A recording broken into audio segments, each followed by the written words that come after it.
My name is Kevin Minor. I grew up here in Washington, D.C. I attended school in Washington, D.C. Gibbs Elementary School, Elliott Junior High School, Eastern High School. Some might even say that I was a pretty good football player there. I left Eastern High School in 1979, went away to college. And I guess it was there in college where things began to be a little different.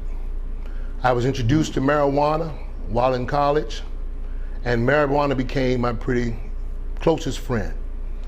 And I got a little homesick because I hadn't been away from home for long periods of time before. So my use became more extensive while I was in college. And of course, it lent itself to making a pretty bad decision. That bad decision caused me to walk away from a full scholarship. And it was there that all the things bad started to happen. I came home from school and ultimately got involved into the drug life, the usage of drugs, the selling of drugs, the womanizing, and all those things that come along with it. That lifestyle had led me to a situation where I found myself up on Maryland Avenue. A situation caused me to be, had a gun pressed to the back of my head. And this gentleman was given the order to execute me. As he went to carry out his order of executing me, he walked me through an alley. I don't know how much you know about Maryland Avenue, but most of the alleys there are one way in, one way out. However, this particular alley had a different outlet, and that'll be significant in just a while. As this gentleman was walking me to what was to be my destination, a dumpster, I remember thinking, not that I was about to die and not that the dumpster was going to be my home. My greatest concern was that my mother was going to hear about her son in an alley, in a dumpster. And that was a greater concern for me. They say that your life flashes before you in situations like that, and I experienced that.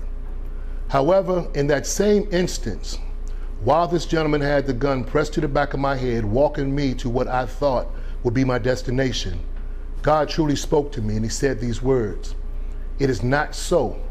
I've got work for you to do."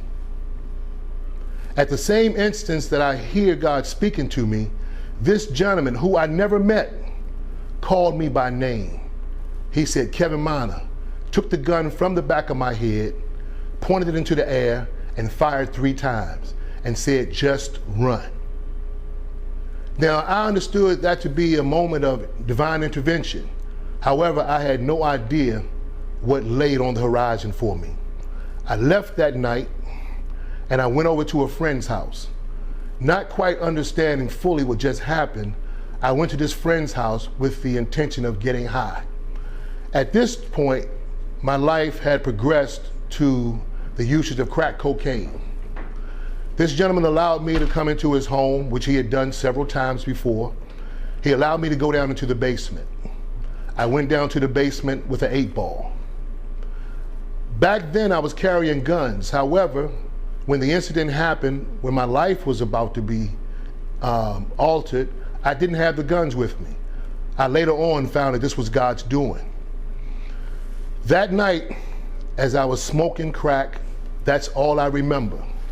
I wake up the next day with a gun in this hand, a pipe in this hand, and there was a large hole in the wall. I later understood during that process, the enemy was trying to get me to take my own life.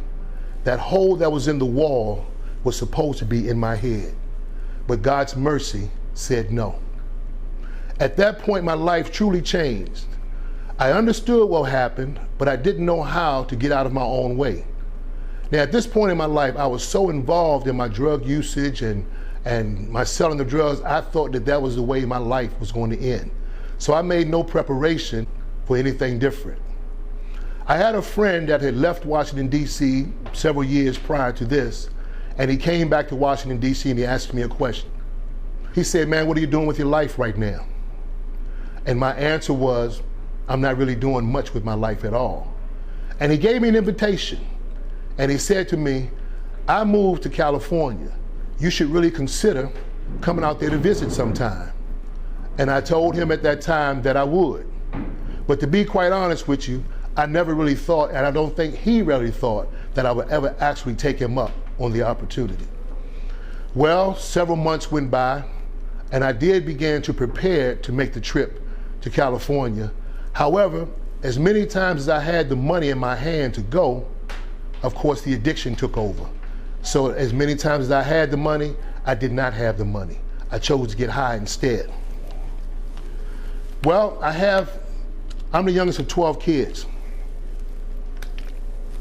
My oldest sister, who is the least of all that knew what was going on in the streets, she and I happened to be talking, and I told her that I had an opportunity to get out of Washington, D.C.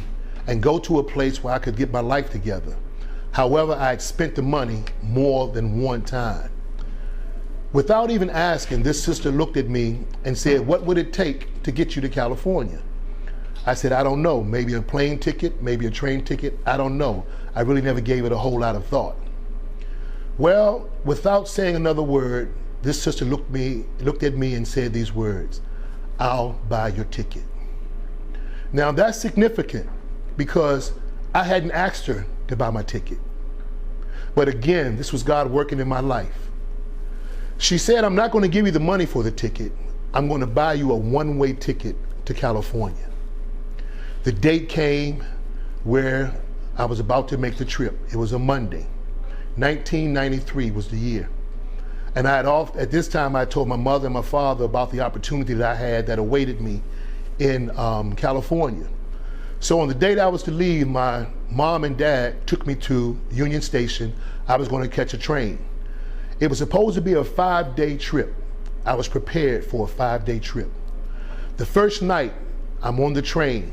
We're heading to Chicago. Every hour on the hour, I thought about, what are you doing? And I thought about ways to justify getting off that train, getting on another train, going back to Washington, D.C., and do what I knew how to do, which was get high. We get to Chicago, and as we get off the train, an announcement goes over the loudspeaker, and it says, "Everybody on the train of this particular number, come to the office." And it was about 12 people that went in there, maybe a little more or less. When we got in there, they said, "How many of you are headed to Colorado?"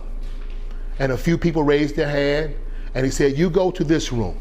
"How many of you are headed to Texas?" And they raised their hand, and he said, "You all go to that room." I was the last one in the room. He said, "So you're headed to California?" I said, "Yes, I am." He said, "Well, we got good news and we got bad news." I said, "Well, give me the bad news first." He said, "The bad news is they're snowed in Colorado and the train can't get through." I said, "So what's the good news?" He said, "The good news is that we're going to put you on an airplane to get you to your destination at no charge to you." So I took that to mean immediately, God knew exactly what I was contemplating doing. So he expedited that trip from it being 5 days to 1 day, 1 day and a half. So I got on the plane and I completed the trip and I went to Oakland, California. And I got in Oakland and I called my cousin and said, "Hey, I'm here." Of course, to his surprise, because he wasn't expecting me until Friday. So he said, "I'll be there to get you." He came to pick me up. And as we got in the car, we had a chance to talk. I found out that the airport was about an hour from where he lived. He lived in a place called Rohnert Park, California. Of course, you probably don't know where that is because I didn't know. Most of us in DC, when we hear California, we think LA. As a matter of fact, I still got some friends that think I'm living in LA right now. So we go to the house, and it's about 1:30 in the morning at this point. And as we entered to the home, there was a young lady there that I found that to be his girlfriend. And I remember her coming to the door and him saying, "This is my cousin." And I remember her saying, "Yes, but why does he have bags in his hands?" It was clear that he hadn't had the opportunity to tell her that he had given me an invitation to come. She accommodated me that night very comfortably. The next day, that cousin came and said to me, what do you plan on doing? Because I can't afford to take care of you. Well, it was in that moment that I clearly understood that he didn't have the time to tell this young lady that he had invited one of his relatives from Washington, D.C. to come stay with her. And it also became clear to me in that same instance that it wasn't their house, it was her house. In that same instance, we talked for a bit. I would say 3 or 4 days later, this same cousin gets into an argument with his girlfriend. He proceeded to pack all of his bags, load them into the car, and pulled off and left me at this young lady's house who I had just met 5 days ago. Now, she could have easily said, you get out and go with them, but she didn't. And that's significant because to this day, I've now been in California 25 years, and that same young lady and I are the best of friends because she allowed me to stay in her home for 6 months. Now, this trip was only supposed to be for a couple of weeks. So at 6 months, I had already exceeded what my initial plan was. This same cousin had a sister that she died. And he asked me to drive across country with him. He said, hey, can you drive to DC with me? Now, it's important to tell you that I had no concept of how far I was from home. So I agreed, not knowing that I was 3,700 miles from Washington, DC. But we did take the trip. We drove to DC and we drove back. And it gave us an opportunity to talk. In that conversation, I remember that cousin telling me, nobody helped me when I came out here. My response to him was this: I know exactly how you feel, but here's what I understand. Your job was not to babysit me. Your job was just to open the door. You've done your part and consider your job done. I'm going to be all right. And the reason I was able to say that because at that time, I had resorted back to the way I was raised. I was praying at night. I was developing a relationship with Christ. But I didn't know, again, what lied on the horizon. We drive back to Rohnert Park, California. And when I get back, it was clearer to me that I would be spending some time in Northern California. I drive around with no license from California. I have a DC license. And I got pulled over a couple of times by the police. And then it became clear to me of where I wasn't a place that a lot of African-American people frequent. Because these officers came to the house of the address that I gave them and asked them, did I plan on becoming a resident of California or was I going back to Washington, D.C. sometime soon? Well, at that point, I thought I would stay a while. There was nothing that was pressing me back here to Washington, D.C. So I did what I thought was going to be a hard thing for God. The reason I say that is because there was not a weekend that went past that I didn't think about finding my way back to DC and getting high. Finding my way back to DC and getting high. So one day I went out. I had met a few friends at that point. One lady, her name was Denise. Denise said that she was my official chaperone, that it was her job and her duty to make sure that I found my way around the town easily. So I decided that I would give God a hard one.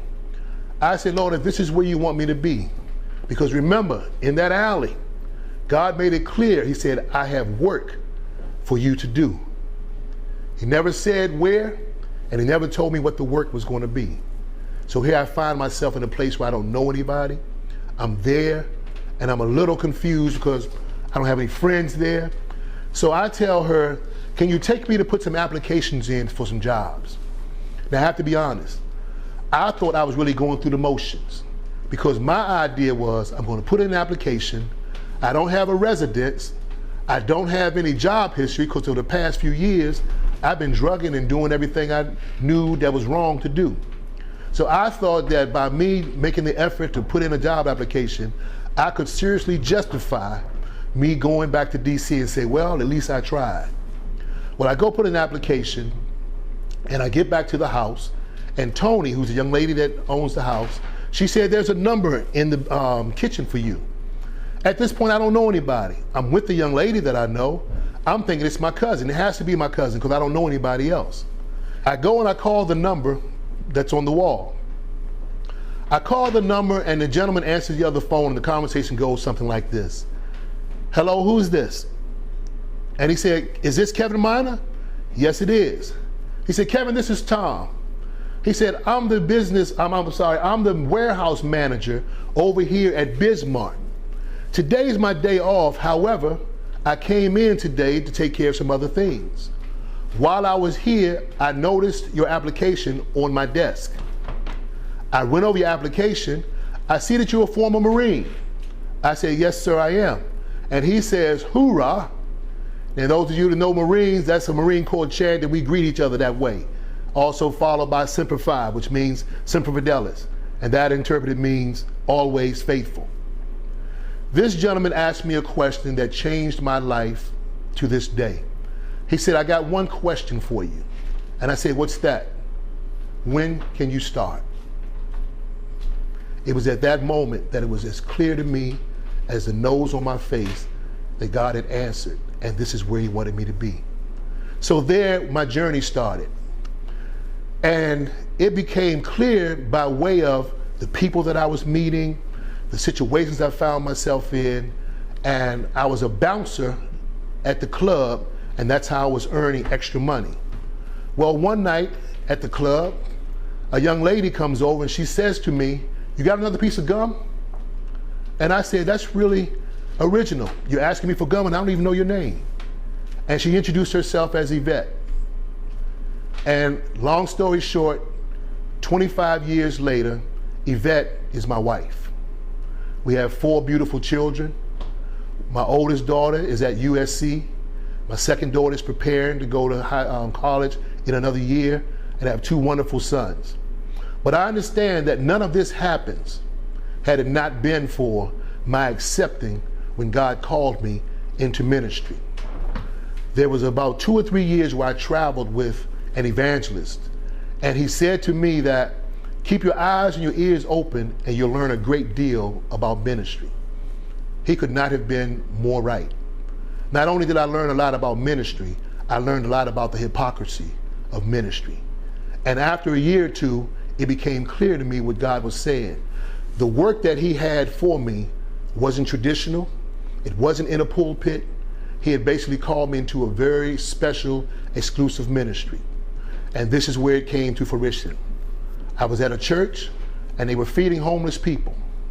And while they were feeding the homeless people, a gentleman walked in that I recognized.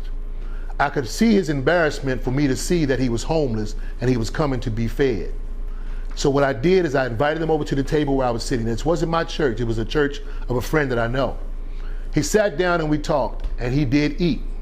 And after he finished eating, one of the deacons from the church came over and they said to him, hey, we're going to see you Sunday, right? And I had a reaction to it. And I go into the back room with the deacon, I asked him, I said, why are you charging him a tax? He said, I don't understand what you're saying. I said, you fed him, which is what you're supposed to do, but then you asked him if he was coming to church Sunday. You don't know if he has a ride, you don't know if he has a means, so that's a tax. And he said, well, I don't see it that way. So I knew in that moment, this, what I'm about to share with you, is how Ministry Without Walls was born. I said to this gentleman, there was a man, he was a blind man, and he had heard that this guy Jesus was coming to town. Now, imagine him saying that to his friends. He's a blind man, and the friends are saying, why waste your time? But he had heard all the miraculous things that Jesus had done. So he made up in his mind, I've got to see Jesus. Well, as the story goes, he had an encounter with Jesus. And at that encounter, Jesus did something very unusual. He took dirt from the ground, he spat on it, and he placed it on the blind man's eyes. And when he did it, he gave him very specific instructions.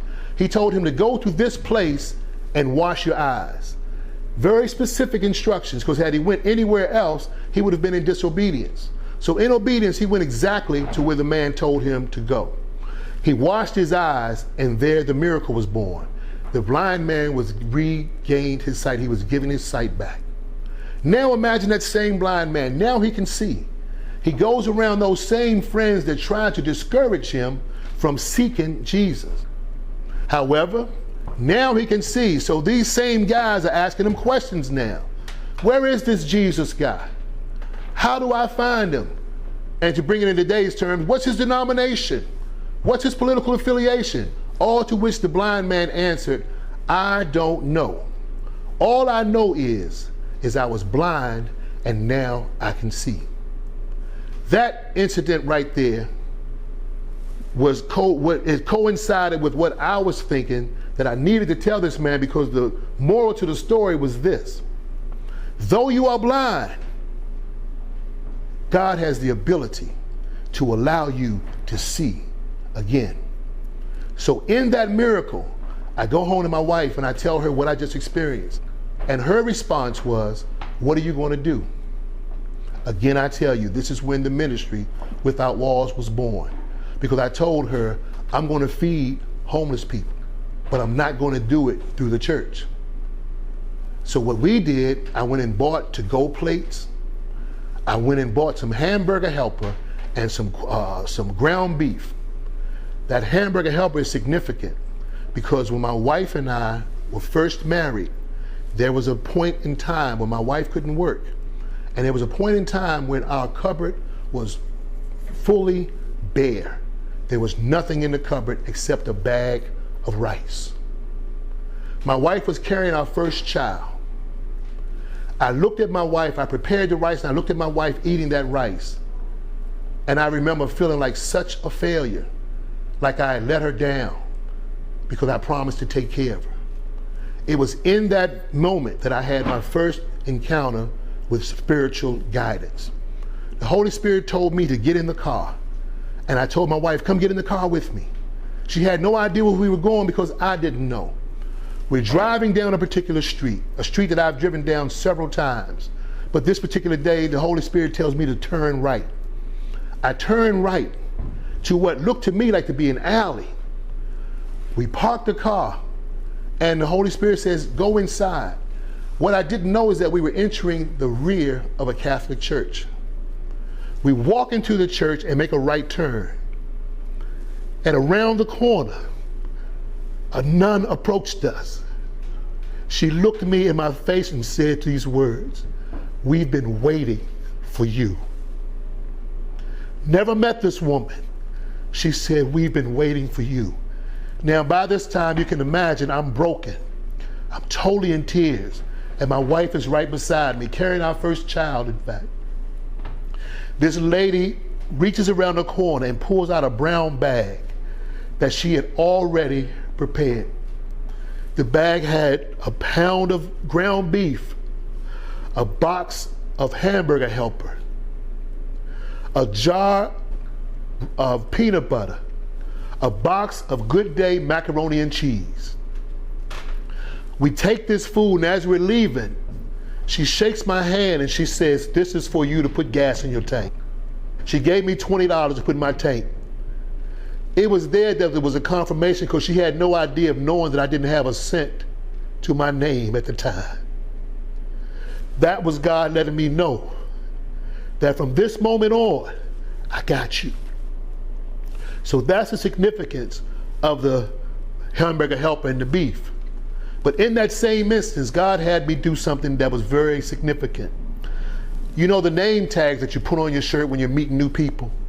I went and grabbed some name tags and he told me to write these words on a name tag. Never forget. I took one and I put it on the top of the peanut butter. I took the other one and I put it on the box of Good Day macaroni and cheese.